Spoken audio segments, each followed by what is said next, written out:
Molly, thank you for one so much for taking time to talk to me today. I've been listening to the single, so excited. Again, thank you so much for doing this today.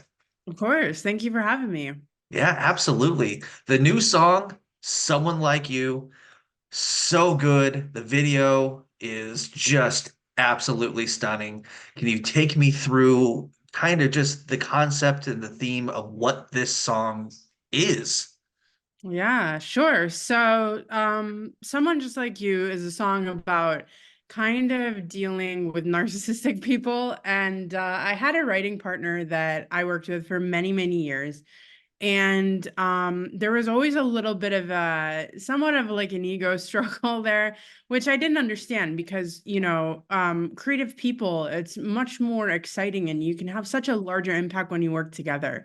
Mhm. So that relationship sort of came to an end, and which was definitely sad, but I learned a lot from it. And, after that relationship ended, of course, I kind of hear from the grapevine like they're kind of spiraling, which of course, I don't want that for anyone, but it was kind of definitely the inspiration behind the song that some people just, no matter what you put into them, whether it's a romantic relationship, a work relationship, anything, they end up just so self-involved that it becomes sort of a mirroring thing. And that definitely was true for this relationship in my life. And so the song was definitely inspired by, that struggle and just, I guess, conveying to people that sometimes like no matter what you do, like, it's not going to be enough. And that shouldn't be a reflection on your self-worth. It's really a reflection on the other person. A lot of times those people have really low self-esteem. So it's, I don't know. It was kind of a cathartic experience Right. documenting the end of that relationship for me.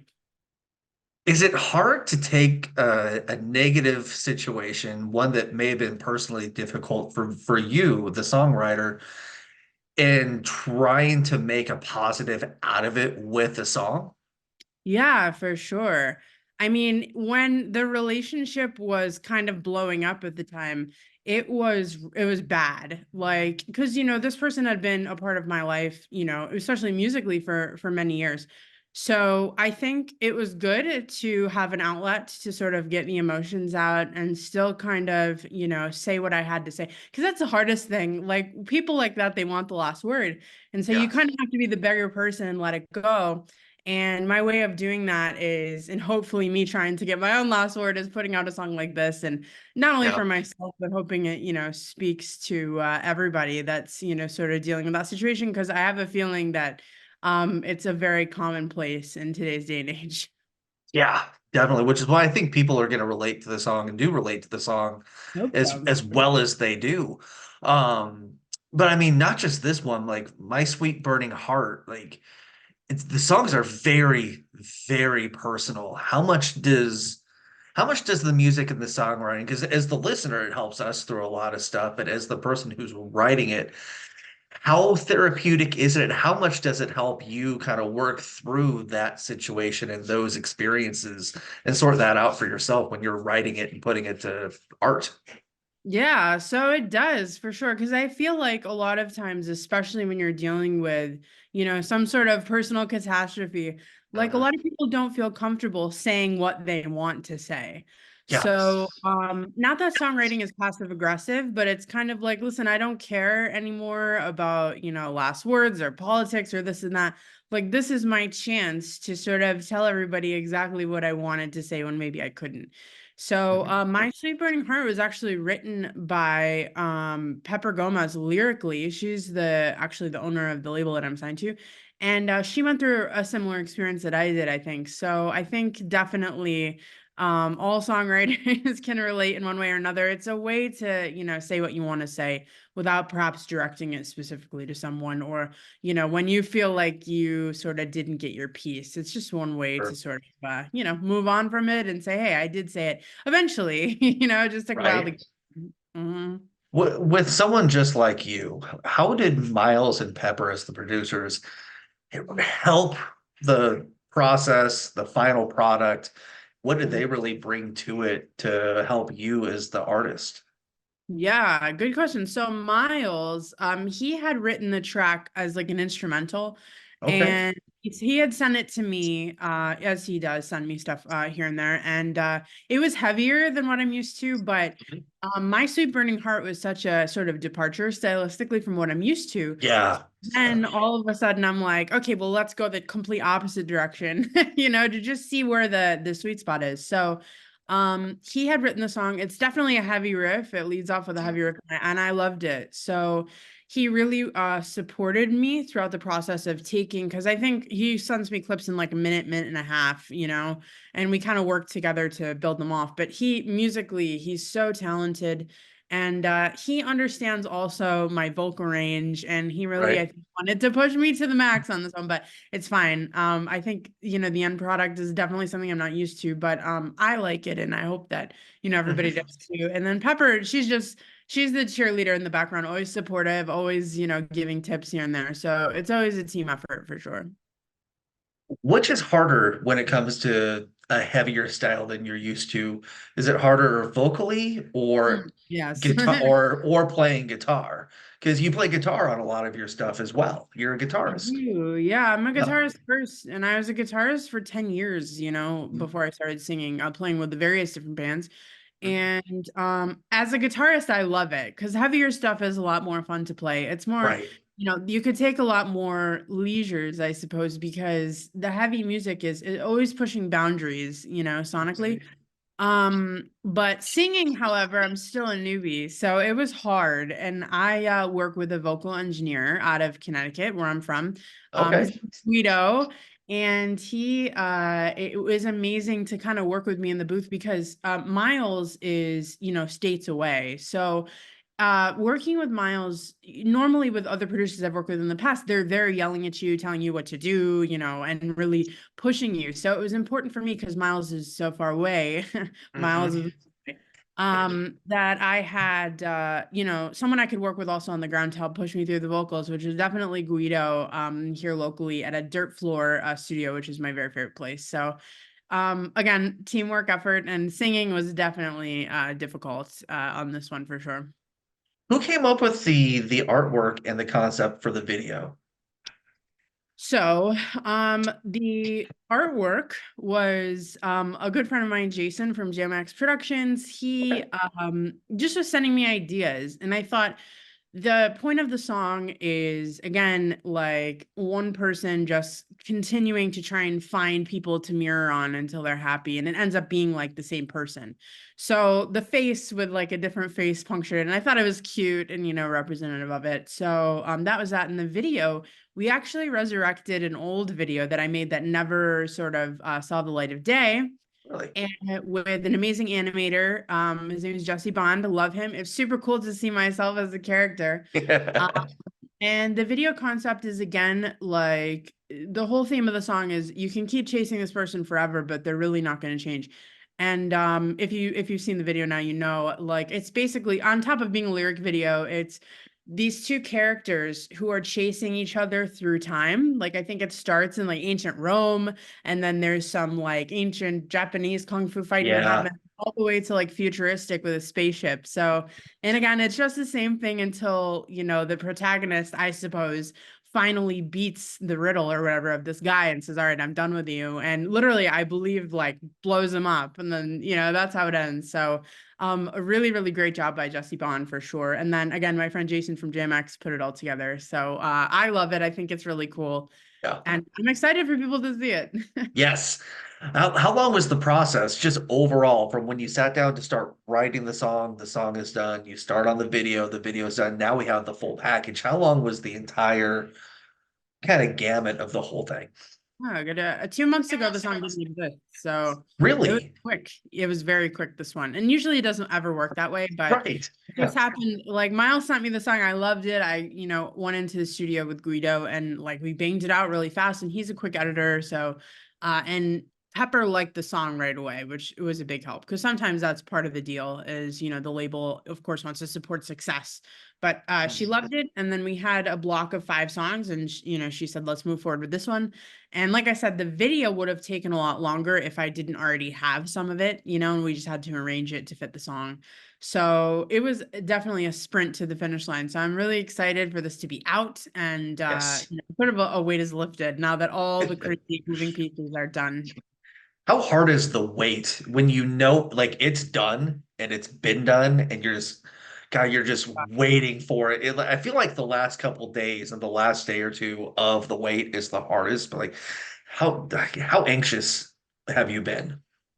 For sure. So honestly, I don't get anxious anymore. It's more exciting, Really? like Christmas. Like I remember how I felt. I loved Christmas Eve when I was a kid because so much excitement, of what, whatever I'm gonna get tomorrow. And Right.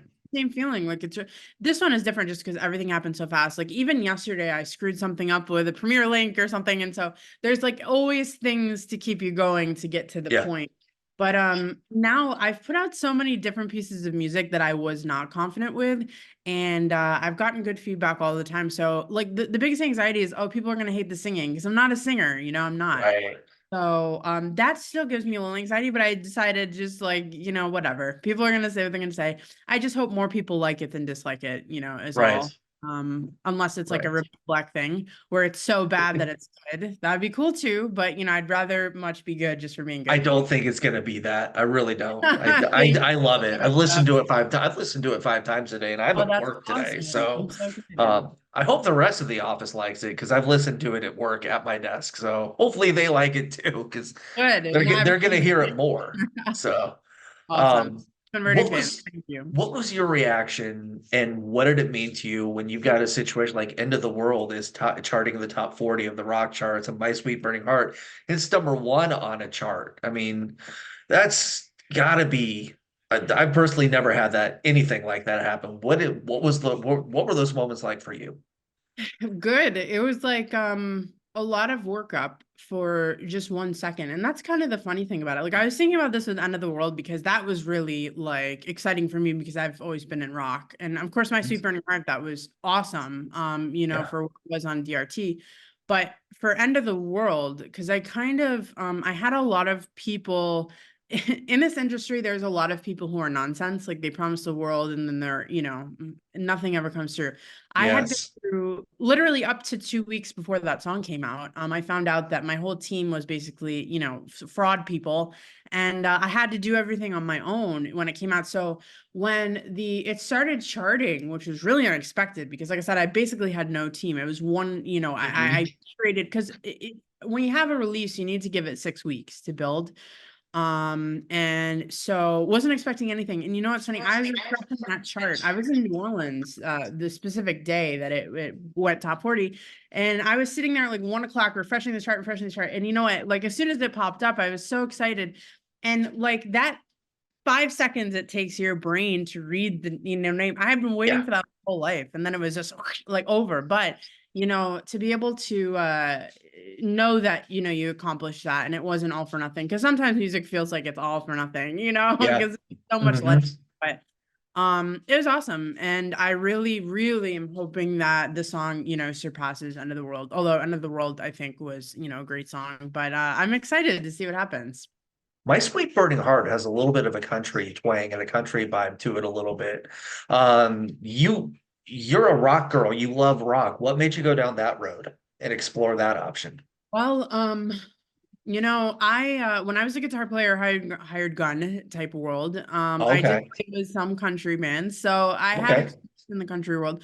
Not necessarily, where I fall as an artist, but when the song came to me, from the folks that wrote it, and basically what happened was they sent me lyrics, and then I teamed up with my now past writing partner, and we got together and we just demoed a bunch of ideas, and Pepper was looking for something that was really emotional, and she wanted something that would cross genre boundaries, so we Mhm. could potentially have multiple plays, country, Sure. pop, whatever. Mhm. And ultimately, I think that's why it went one on DRT, is because it crossed over into so many sort of universes.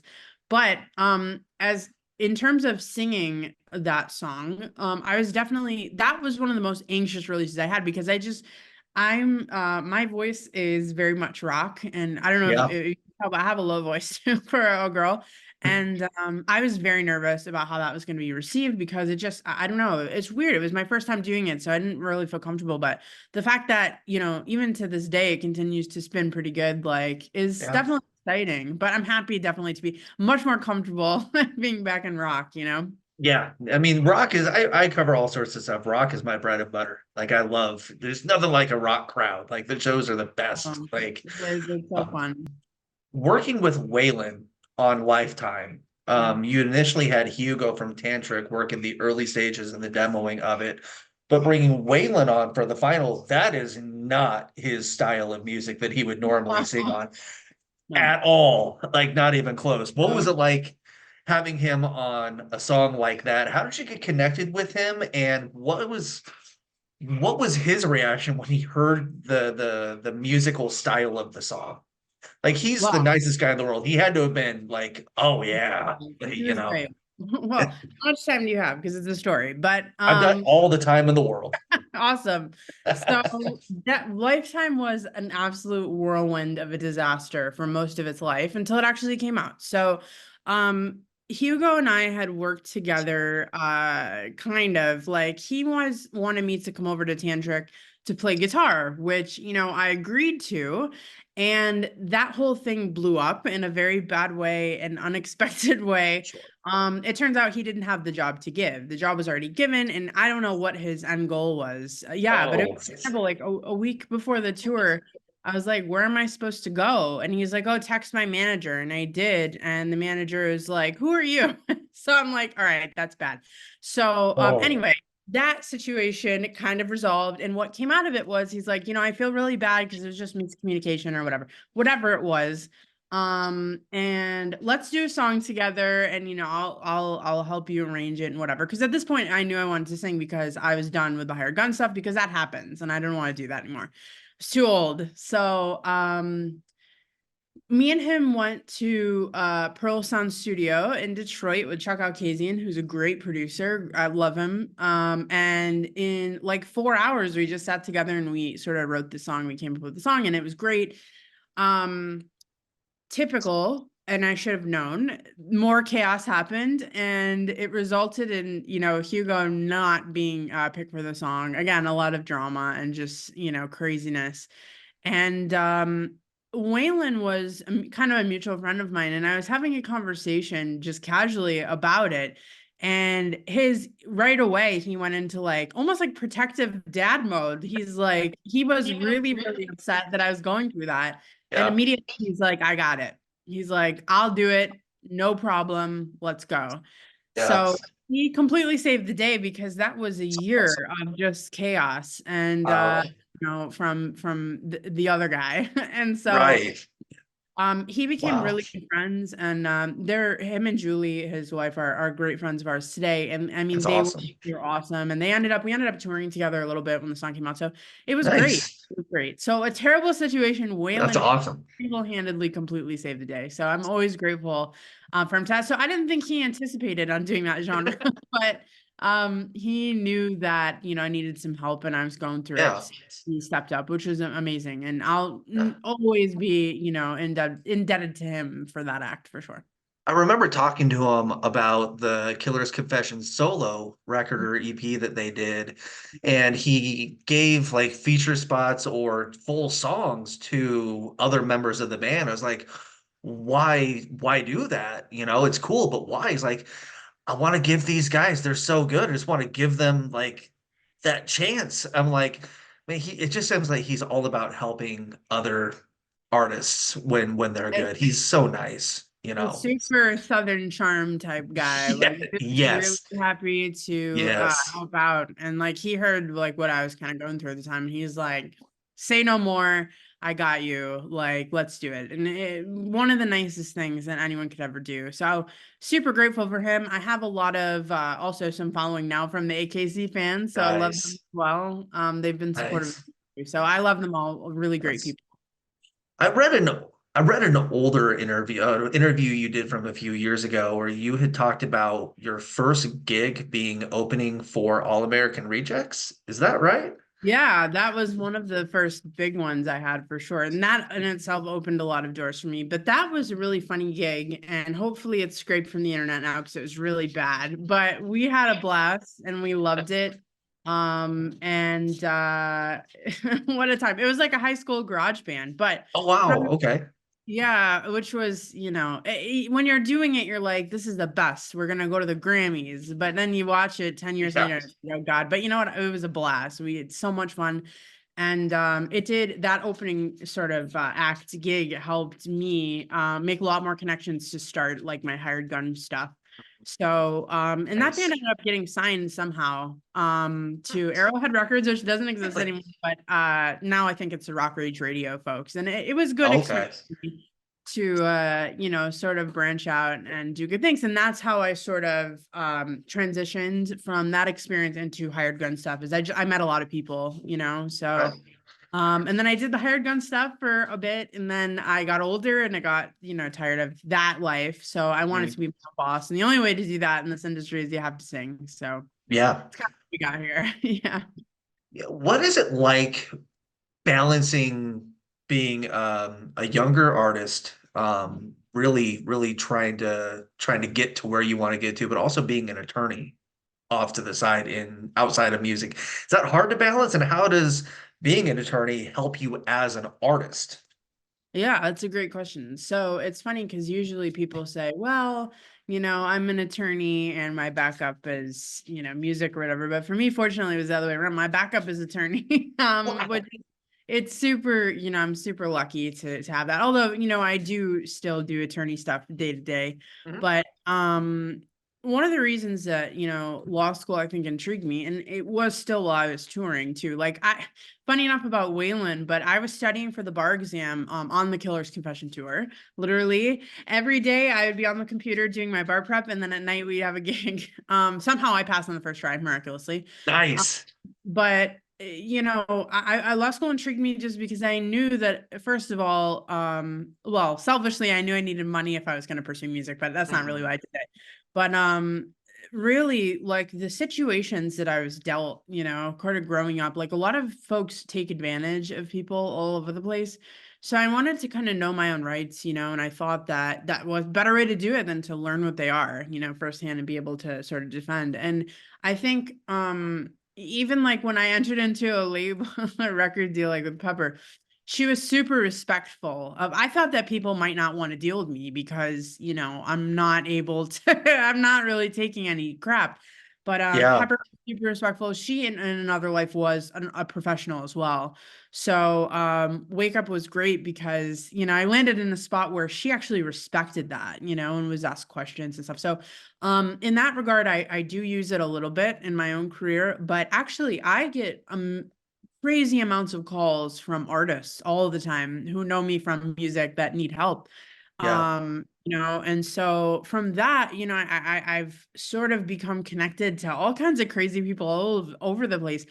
And I didn't intend it, but I definitely love to help my friends, when I can. And I do have quite a few super well-known musicians that I speak to every day who are always in crisis. So it is fun to be able to help, problem solve and also get to know people, while doing both music and having, the skill set and being licensed, of course, helps too. But it's wild, but never a dull moment. Right? Mhm. I also work in pro wrestling, so just all the stuff you said about just fakes and frauds and people screwing you over and So you much. just, oh my gosh, it's such the same thing. You just, I bet. And oh man, I've got this wrestling show. We're gonna pay everyone $500, and it just you don't get anything. Something, get it's nothing. Yep. crazy.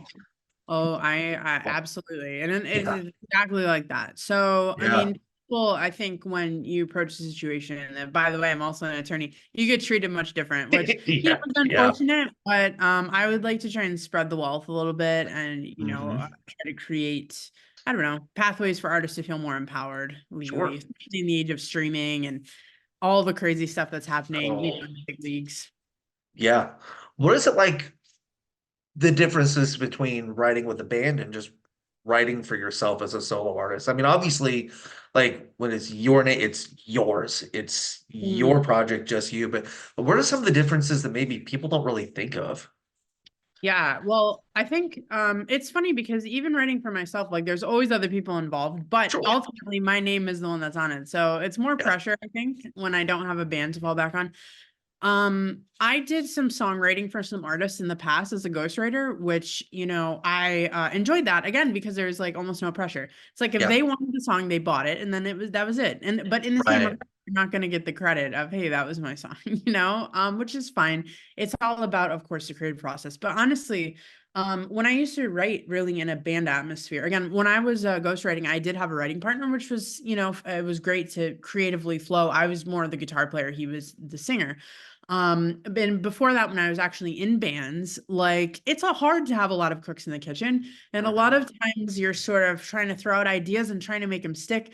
And it's difficult. It's really hard Yeah. because nobody's going to have the same idea, especially when it comes to anything creative. So definitely difficult. But now that I'm on my own and I, sort of have direction, sometimes I want to make sure that everybody is credited, of course, for their contributions. And I almost find myself saying, like, are you okay with this? Did you like how I did this? I really respect the Yeah. people that I'm writing with, and I'm trying to learn to take a little bit more control over my stuff. But like, for example, I Sahaj Ticketon, the singer of Raw, was my producer for End of the World, and he's a producer on some of the stuff coming up. He is amazing, and a guy like him, like who has so many hits, like he's written for so Yeah. many Motley Crue, like pop artists that are out now. Um, I tell him, listen, Sahaj, I trust you. Write me something amazing. And that it was fun. It was fun to have someone craft to you. So sorry, that was a really long answer. I don't even know if No, I you're answered. good. It's just, I Yes. don't know. It's just it's a different kind of pressure when it's just you, even though it's not really just me, but my name is the one that's on it. So if it stinks, it is just me. But hopefully Nothing none of has so far. Nothing has that. been bad, Thank so it's you. all good. Thank you. So nice. Absolutely. And a lot of the reason it is so good is because you can tell it's coming from a very personal place. And Sure. some of my favorite songs are the ones that aren't necessarily like sonically super heavy, but lyrically and thematically so heavy. When you can feel what the person who wrote it was going through and feeling at the time. A lot of your stuff is that way, but as the songwriter, the artist, especially when you go back and perform those songs again, do you feel like you're kind of going back to that place sometimes? Is it hard to separate yourself from those moments? And how hard is it to put yourself out there like that? Yeah, that's honestly a great question. And actually, to bring Waylon back into it, he gave me some advice. And I've recorded with Waylon a few times on other songs, like with him there, like producing me. And he said something that's kind of always stuck with me. If I'm not selling it, he's not buying it, which means that when you're singing these lyrics, you have to feel it. Because Waylon isn't, he doesn't really do anything musically other than sing. So his Yeah. whole structure is just how do we sell this? And he said, you can have a piece of crap music behind it, but if you're selling it with what you're telling me, I'm gonna buy it. So Yes. I always hear him in the back of my head, like about, I have to sell it. Because even when I was singing with him in the studio, I would sing a line, he would shut the computer off and he'd cross his arms and look at me and he's like, no, because he knew the difference between when someone's feeling it and not. So I try to keep that in mind, not only in the studio, but, doing it live. And a lot of times the things that I've been through that inspire these songs to me were, terrible and Mhm. so emotional. So it's easy to kind of get angry again. And although I try not to hold on to things, I am Yeah. Italian and do that quite often. And so sometimes that betters the performance. Yeah. But it's really absolutely Yes. you have to be able to really sell it. Because like I said, even if it's terrible, if you're selling it, people will buy it. And Yeah. that's what it We comes down to. I tell our wrestlers that all the time, like with their promos or interviews, I'm like, I bet. I didn't believe you at all. I know that it's not real. Like, make me feel what you're saying. Make me forget that it's art. Like, make me think that you're feeling Absolutely. it. And that's when music is the best. It's just when you feel it, you believe that the person is going through it at that moment when you're watching them sing it and perform it. Those are the best songs. For sure. And I mean, I think of when I was a kid, I was 12 or 13 and I was listening to I don't know, like a song like My Immortal. And even though I was 13, I had no life experience. I was felt like I was going through the biggest breakup of my life. And Right. It was life or death, even though I had zero inclination. But because that song was so good, like, I pretended I was in a music video too. Like it just those are the memories that I like to channel because it meant a lot to me, when I was doing that. So absolutely. And I'm sure you get it a lot. I mean, that's a Oh yeah. perfect Yeah, about you really that's the whole product. absolutely. Circling back to someone just like you, looking back at the final song, when you sit down to listen to that song in its final stages right now, what does that song mean to you? It means a lot to me because again, I felt like I had left things unsaid to, a specific relationship in my life.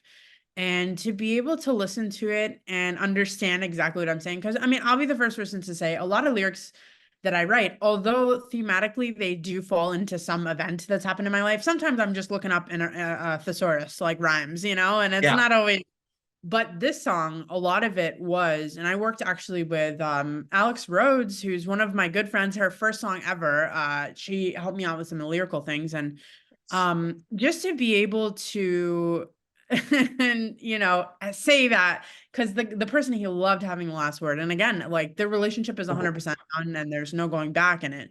So to be able to say those things and get some of the things, sort of off my mind and out into the public, and regardless of if the person hears it or whoever hears it that needs to hear it, perhaps it feels good. So honestly, when I'm listening to it, that's what I'm thinking is, okay, this issue is resolved, it's closure in my own way, move on. That's awesome. What's 2024 look like? More music, album, EP, touring? First I'm going to take a nap. And Yes. then we do have a few more songs. We're putting out an EP, at Okay. least I think we are. And this would be track 2 of it. And hopefully, I think we have 4 tracks left or something like that. And hopefully it'll be out summertime. And I actually just chatted with my booking agent last night, and we do have some stuff over the summer coming up, which I'm really excited about.